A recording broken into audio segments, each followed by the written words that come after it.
Welcome to Teaching Truth. Have you ever played the Mars bar game? Well, if you have, you'll know that when you throw a 6 on the dice, you have to put the hat, the scarf and the gloves on, and before anybody else throws a 6, you cut the Mars bar and, if you're fortunate, eat a piece of the Mars bar. The Mars bar game always provokes lots of fun, particularly when someone throws a 6. Throwing a 6 or throwing lots was a rather random way, you would think, for God's people to operate. A bit like throwing a dice and hoping you get a 6. But 88 times in the Old Testament, in relation to God's people, is the throwing of lots mentioned. The walls had been built. Ezra had held his Bible convention with the people. And now the challenge facing Nehemiah, as we dig into the soil of the 11th chapter of the Nehemiah memoirs, is to get people back into the city. And throwing lots in those days was the way to decide and to determine who would move into the city, and equally who would remain outside the city walls. 1 in 10 were to be chosen.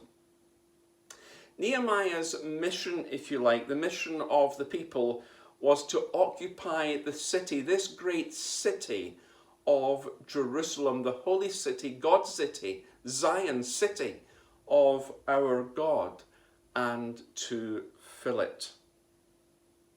Lots of people had settled outside the city, in villages and in towns, and Nehemiah now faced the challenge of getting 1 in every 10 into the city. And you know, in those days, the same approach, throwing lots, was used to determine the population of other great cities, cities such as Rome and Athens. Fast forward to today, and the challenge to us is much bigger than just occupying the church, occupying the city, as it were. And after all, it has been coronavirus and the realities of the last 18 months coming back into a building.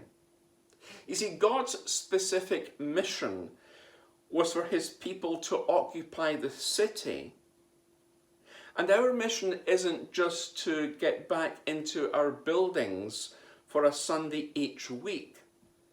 And if you think that's what church is post-COVID, well, I'm sorry, but I think you fundamentally missed something in what church is all about. For church is not the end goal. You see, Jesus didn't die to create an institution. He died to create a revolution. So let me ask you, are you excited as I am about a movement that can't be boxed in for an hour on a Sunday? You see, we need to recapture the vision of what God wants. We are God's people on God's mission with the Spirit's power and the transformative message of Jesus Christ. A book I've read recently is called It's Not Over Till the Barren Woman Sings, a book by Paul Scanlon, who was the senior pastor of Abundant Life Church in Bradford. And he writes a very probing chapter, and he talks about why dinosaurs became extinct. Let me share this with you, and you'll see the application. In his book, Dancing with Dinosaurs, William Esom states, "No one scientifically knows why dinosaurs became extinct. Perhaps over time the plant growth was stunted and stopped growing so high due to the dinosaurs' tremendous appetite. Perhaps the dinosaurs became extinct because of their unwillingness or inability to see what was happening all around them. Perhaps the dinosaur's neck was too stiff to bend down to the vegetation.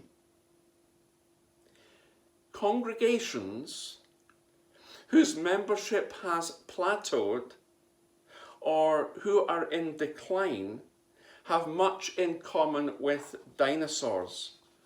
Both have great heritages. Both require enormous amounts of food. Both influenced their world tremendously, and both became endangered species. Will many of today's churches, like dinosaurs, become extinct?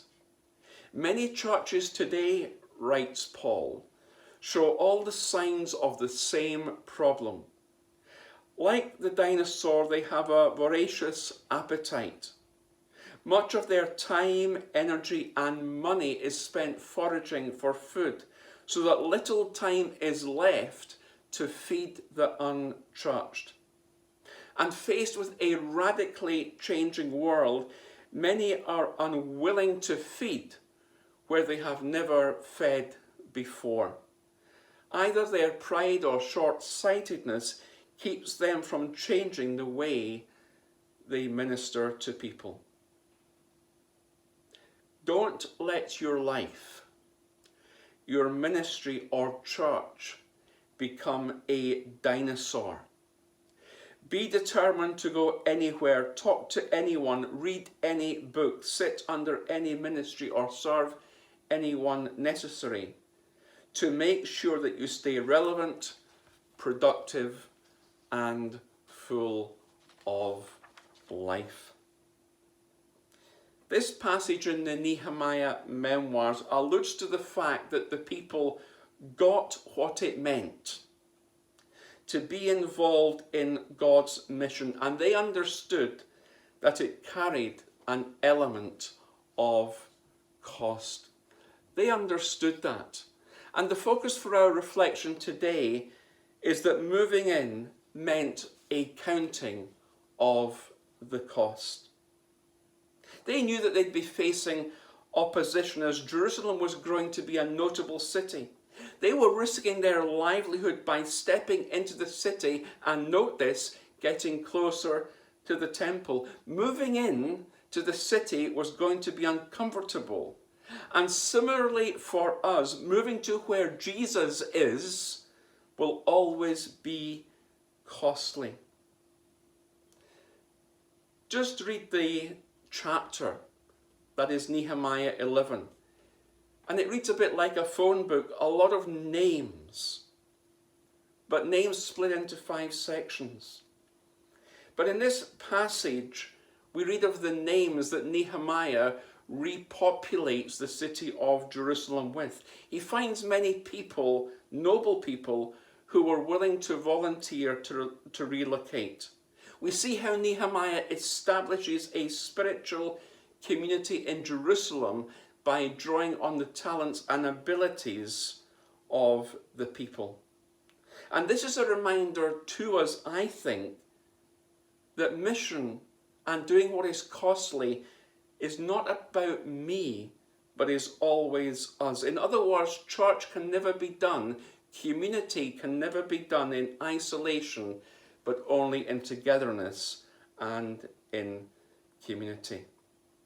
As church, as community, as family today, we are on a mission together, a mission that will be costly when we move to where Jesus is and to what he is doing.